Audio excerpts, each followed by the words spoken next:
अध्याय 11 वृत्तों से संबंधित क्षेत्रफल से वन लाइनर वस्तुनिष्ठ। देखिए, यदि किसी वृत्त की त्रिज्या r हो तो उसका व्यास 2r होता है, यानी व्यास बराबर 2 गुणा त्रिज्या, अर्थात व्यास त्रिज्या का दुगुना होता है या त्रिज्या व्यास की आधी होती है। हमें ऐसा ध्यान रखना है कि व्यास त्रिज्या का बड़ा भाई है, वो त्रिज्या से दुगनी उम्र का है, तो व्यास जो है वो त्रिज्या का दुगना होता है। अब त्रिज्या व्यास की छोटी बहन है तो त्रिज्या व्यास की आधी होती है। सर्वांगसम वृत्तों की परिधि या परिमाप एवं क्षेत्रफल सदैव बराबर होते हैं। जो सर्वांगसम वृत्त होते हैं, दो वृत्त मान लो सर्वांगसम वृत्त है, तो उनकी परिधि कैसे होंगी? बराबर होंगी, और क्षेत्रफल भी उनके कैसे होंगे? बराबर होंगे। परिधि भी बराबर और क्षेत्रफल भी बराबर होंगे। आगे देखिए, वृत्त के अनुदिश एक बार चलने में तय की गई दूरी उस वृत्त की परिधि कहलाती। यहां से शुरू किया और पूरा एक चक्र चल लिया, तो ये जो पूरी दूरी है ये वृत्त की परिधि कहलाती है। आगे देखिए, वृत्त की परिधि बराबर 2 पाई r। वृत्त की परिधि का सूत्र क्या है? वृत्त की परिधि का सूत्र 2 पाई r है। ये जो आसपास की माप है ये है वृत्त की परिधि। वृत्त की परिधि का सूत्र है ये है वृत्त की परिधि। इसका सूत्र है 2 पाई r इकाई। चाप की लंबाई, चाप की लंबाई का सूत्र क्या है? थीटा बटे 360 गुणा 2 पाई r लिख दो, या 2 पाई r गुणा 3 थीटा बटे 360 लिख दो। ये चाप की लंबाई। किसी निश्चित चाप, मान लो हमने एक चाप ये ले लिया, तो इस चाप की लंबाई हमें कैसे निकालेंगे? यहां पर जो केंद्रीय कोण बनेगा उसको थीटा मान लेंगे। थीटा बटे 360 2 पाई r, यानी पूरा केंद्रीय कोण क्या है? 360 है। उसमें से केवल जिस अंश को हम लेना है उसका केंद्रीय कोण अंश में रख दिया, तो थीटा बटे 360 2 पाई r।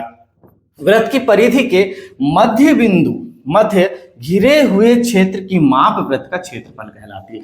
ये पूरा जो भाग है वृत्त की परिधि के अंदर जो घिरा हुआ भाग है वो वृत्त का क्षेत्रफल कहलाता है। आगे देखिए बच्चों, वृत्त का क्षेत्रफल बराबर पाई r वर्ग वर्ग इकाई। वृत्त का क्षेत्रफल क्या होता है? पाई r वर्ग वर्ग इकाई होता है। मैंने आपको पिछली कक्षा में बताया था कि जब वृत्त है, वृत्त के क्षेत्रफल के लिए हमने क्रियाकलाप किया था। इसे 16 बराबर भागों में बांट दिया था और 16 बराबर भागों को एकांतर क्रम में जब जमाया इस तरह से, तो एक जो आकृति बनी, अभी मैं 8 भाग के रूप में आपको बता रहा हूं। ये देखिए, इस तरह से एक आकृति बनी जिसमें ये जो वृत्त की परिधि है 2 पाई r, उसका पाई r भाग यहाँ आया और पाई r भाग यहाँ गया, और वृत्त की जो त्रिज्या है r, ये यहाँ पर इसकी चौड़ाई बन गई, एक आयत का रूप धारण कर लिया, जिसमें लंबाई पाई r और चौड़ाई r होने की वजह से वृत्त का क्षेत्रफल क्या हो गया? पाई r वर्ग वर्ग इकाई हो गया। इस तरह से वृत्त का क्षेत्रफल निकलता है।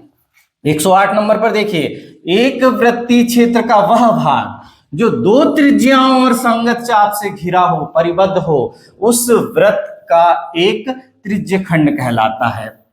दो त्रिज्याओं, ये देखिए ये दो त्रिज्याएं हैं और संगत चाप द्वारा जो घिरा भाग है, ये पूरा भाग वृत्त का त्रिज्यखंड कहलाता है।